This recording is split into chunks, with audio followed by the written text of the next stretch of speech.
¿sí? Me permiten, y redondeo porque nos queda poquito tiempo no, esto vamos a tener que seguir hablándolo. No estamos tal vez incorporando nuevas preguntas o mejorando las preguntas, ¿sí? Yo creo que no se trata de poner en el futuro la certeza, sino de identificar elementos de certeza en el acontecer. Elementos de certeza en el acontecer ya a uno le chilla, porque las certezas son inmóviles y el acontecer es móvil. Ahí estamos construyendo una paradoja. ¿Sí? Elementos de certeza en el acontecer supone certezas que cambian, certezas que se mueven. Eso a uno le chilla en la cabeza porque supuestamente las certezas no deberían ser móviles. ¿Sí? De construir los fines para enfatizar en los medios. Y aquí viene un poco la preocupación tuya sobre la coherencia. ¿Sí? Yo creo que no hay cosa que enseñe más sobre coherencia que las propias incoherencias, cuando uno es consciente de sus propias incoherencias, ¿cierto? O sea, por eso no es un dualismo, porque no hay cosa que le enseñe uno más sobre coherencia que cuando uno reconoce sus propios límites de coherencia. Pueda no estar de acuerdo con uno mismo. Pues eso, dejar de pensar en la llegada para valorar los pasos dados en el camino, entender que el caos es una metodología de los equilibrios, ¿sí? Y que esto no está ausente de movimiento. Ahí hay todo, está lleno de paradojas eso, porque a uno supuestamente el caos era la ausencia de equilibrio. El universo es caótico, pero aparece en equilibrio. Lo que pasa es que los equilibrios son móviles. O sea, se construyen, se deconstruyen y se reconstruyen permanentemente. ¿Sí? Solo mirando con otros ojos es posible percibir lo que no responde a lo esperado. Ese ya es un reto, porque lo esperado normalmente está determinado por la cultura que nos hegemoniza. Y muchas veces, por estar esperando lo esperado, uno no es capaz de percibir lo que sucede por fuera de lo esperado, que son lo que llamamos aquí las emergencias. ¿Sí? Epistemologías que propugnen por fugas del pensamiento. Y aquí siempre viene este cuadrito al final, que es evidenciar fugas, evidenciar emergencias. Estos círculos son lo que yo llamo algunos de los imaginarios atávicos de la cultura sedentaria. ¿Sí? Es una cultura basada en límites y fronteras. El tema de la pertenencia y de la identidad son fundamentales en esta cultura. Y entonces, ¿qué estamos construyendo? ¿Cómo percibimos fugas? El sentido de humanidad, los límites porosos, los límites flexibles, ¿sí? La subjetividad como forma de escaparse de la identidad de una cosa fija para una cosa móvil. Y diríamos, de alguna forma estamos deconstruyendo, y en lo político también estamos deconstruyendo límites y fronteras, ¿no? La caída del muro de Berlín se volvió en un símbolo de que los límites se pueden caer, de que las fronteras se pueden caer. Uno podría decir, sí, pero más se tardó en caerse el muro de Berlín que levantarse el muro entre Palestina e Israel, o entre México y Estados Unidos. ¿Sí? Pero esas fronteras físicas, porque las fronteras mentales normalmente se vuelven fronteras físicas, son una evidencia de que la cultura hegemónica sigue siendo hegemónica. La caída del muro de Berlín es una evidencia de que la cultura emergente también sucede, ¿sí? De que hay una cultura, un devenir distinto, que es, o sea, hacer un proyecto de investigación para evidenciar que la cultura hegemónica es la pérdida de tiempo y de plata más bestial que ustedes se puedan imaginar. O sea, evidenciar con una tesis doctoral, con todo lo que cuesta y el trabajo que cuesta, y que la cultura hegemónica es hegemónica, pues yo respeto mucho a quien quiera hacer su tesis doctoral alrededor de demostrar que la cultura hegemónica es hegemónica, pero pues yo creo que el esfuerzo realmente es evidenciar cómo al lado de la cultura hegemónica también hay unas culturas emergentes y unas formas distintas de hacer y unas formas distintas de pensar. lo conversábamos con María Eugenia, evidenciar que las lógicas y las políticas del Ministerio de Educación Nacional y de la Secretaría de Educación ejercen una gubernamentalidad sobre la subjetividad de los docentes. Pues sí, pero yo ya sabía eso. O sea, una tesis doctoral no me dice nada nuevo. Me dice algo nuevo si María Eugenia se dedica a mostrar cómo se escapan las subjetividades docentes de la gubernamentalidad y de la lógica hegemónica de las secretarías y los ministerios. Eso sí, y eso requiere un mayor nivel de percepción, ¿cierto? ¿Sí? Es una ética del bien, está basada esta cultura en la ética del bien y del mal, cómo estamos construyendo dualismos, cómo estamos pensando, atrevernos a pensar que el mundo no es dualista ya es empezar a superar los dualismos. Atrevernos a pensar que no existe solo esa forma de percibir la realidad. Y por supuesto construir una ética que no esté basada en el bien y el mal, que es la que monta de alguna forma todas las guerras y los desastres que hemos vivido como humanidad desde que nos conocemos como historia. ¿Sí?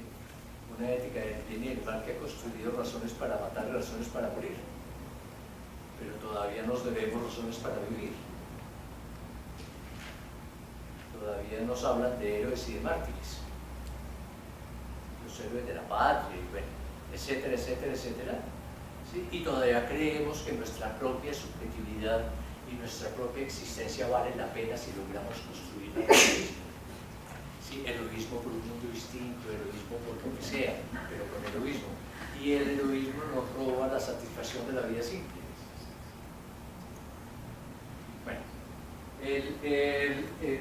la construcción, esta cultura está construida desde el poder de los más fuertes. ¿Sí? Los más fuertes son equiparables con los buenos. ¿Sí? Y de alguna forma estamos descubriendo también el poder de la fragilidad como otra forma de percepción del poder, como una estrategia de la vida. Si hablamos de la obediencia y el miedo como regulador social, el deber de la desobediencia civil y las resistencias, el ser capaces de confrontar nuestros propios miedos para descubrir que detrás del miedo no hay nada, ¿sí? Solo miedo. Y bueno, y todas las teorías que vienen sobre desobediencia civil y demás. Entonces, ¿cómo nos estamos escapando de la jerarquización y centralización del poder a partir de construir horizontalidad, poderes horizontales, liderazgos colectivos, lógicas organizativas distintas a las lógicas jerarquizadas? ¿Cómo estamos construyendo otras lógicas de justicia, a la justicia del castigo?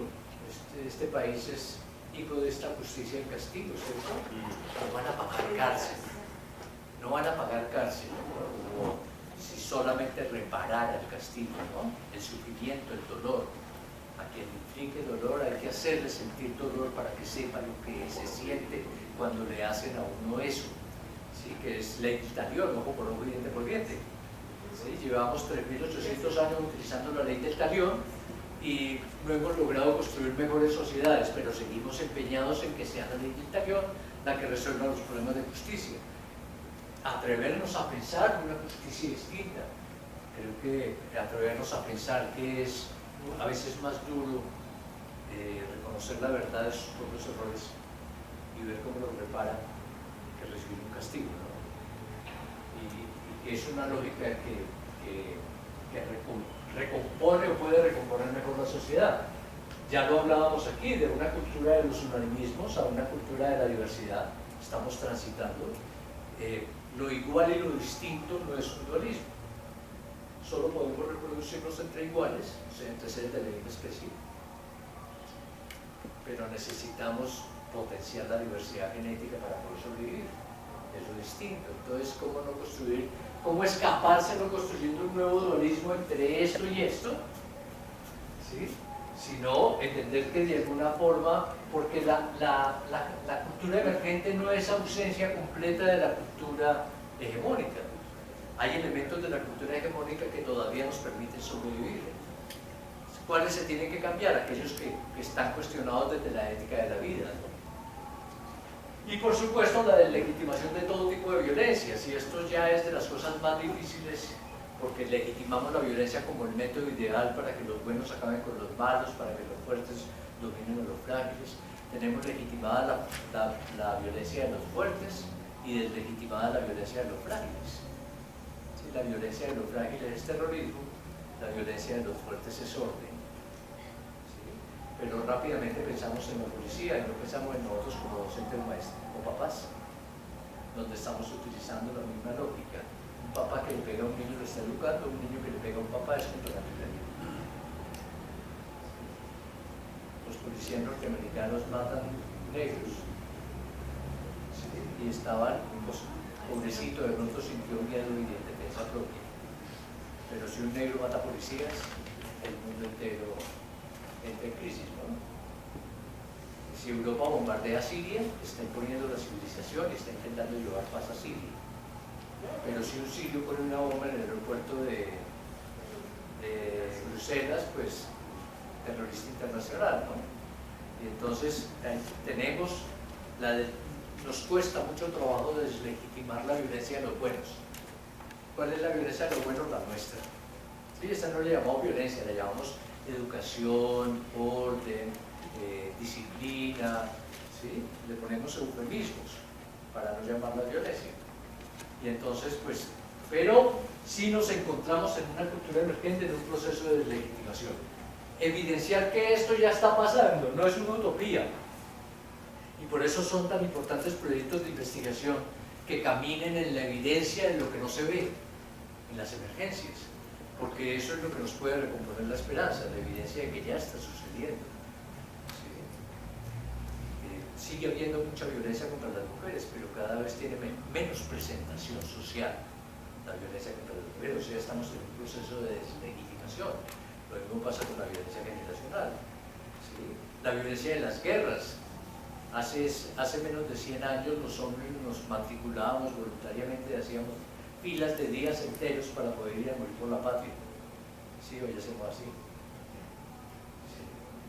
O sea, hay un cambio en la percepción de la violencia. Hay una deslegitimación. Entonces, evidenciar esas transformaciones, esos cambios que estamos haciendo, se vuelve fundamental para un proyecto que pretende construirse desde lo crítico, ¿no? Desde las emergencias, desde lo que se mueve, desde lo que no se percibe fácilmente. Y pues bueno, algunos problemas, campos problema, no sé si valga la pena. ¿Cómo se están transformando los imaginarios culturales hegemónicos? ¿Y cómo se reconfiguran en los espacios de la micro y la macropolítica? ¿Cómo visibilizar la gestión micropolítica en los ejercicios de poder y de resistencia? ¿Cómo se reconstruyen relaciones entre legitimidad y violencias? De género, generacionales, contra la naturaleza, de los poderes establecidos, sus expresiones estructurales, culturales y directas. Cómo se construyen las percepciones dualistas de la realidad y cómo se están constituyendo alternativas a esas expresiones dualistas. Cómo se expresan nuevas relaciones de poder que legitiman la producción del enemigo como estrategia política. Cómo emergen prácticas que enfrentan y cambian las conductas esperadas o calculadas de las técnicas de gobierno. Cómo se constituyen estos nuevos campos estratégicos de posibilidad y cómo se están transformando las significaciones en los campos del lenguaje, de los mitos y de las creencias sociales. Mitos y nuevas significaciones de los mitos. Construcciones de nuevos mitos, de nuevos ritos, de nuevas formas emergentes en ese nivel también son campos en los que podemos adentrarnos. Y bueno, seguiremos profundizando en esto. Bien. Muchas gracias. Oscar tiene algo que decir. Sí, es una publicidad política. Bacán. No. Todo lo demás es gratis. Nuestro centro hace parte de la red del Consejo Latinoamericano de Ciencias Sociales, CLACSO. CLACSO está convocando para el próximo viernes a las 5 de la tarde hasta las 8 de la noche un encuentro de los centros CLACSO Colombia para apoyar el proceso de paz y el acuerdo con la FARC. Se acaba de firmar. Entonces, como centro, el doctorado, pues los invita a ustedes, las invita para que nos hagamos parte de este encuentro de 80 centros que hacen parte de Claxo Colombia. Viene su secretario general, Pablo Gentile, está también Pablo Omar, que nos ha acompañado en todo el proceso del doctorado, y bueno, esperamos que ese sea un momento de encuentro, de reflexión y de impulso también a la ratificación de sus acuerdos. ¿Dónde? Es en la Universidad Javeriana, en el edificio 20 de la Universidad Javeriana. El auditorio se llama exactamente Alfonso Quintana. Auditorio Alfonso Quintana. Nuestros compañeros javerianos podrán explicarnos dónde queda él. Bien, con eso entonces queda levantada la sesión de hoy.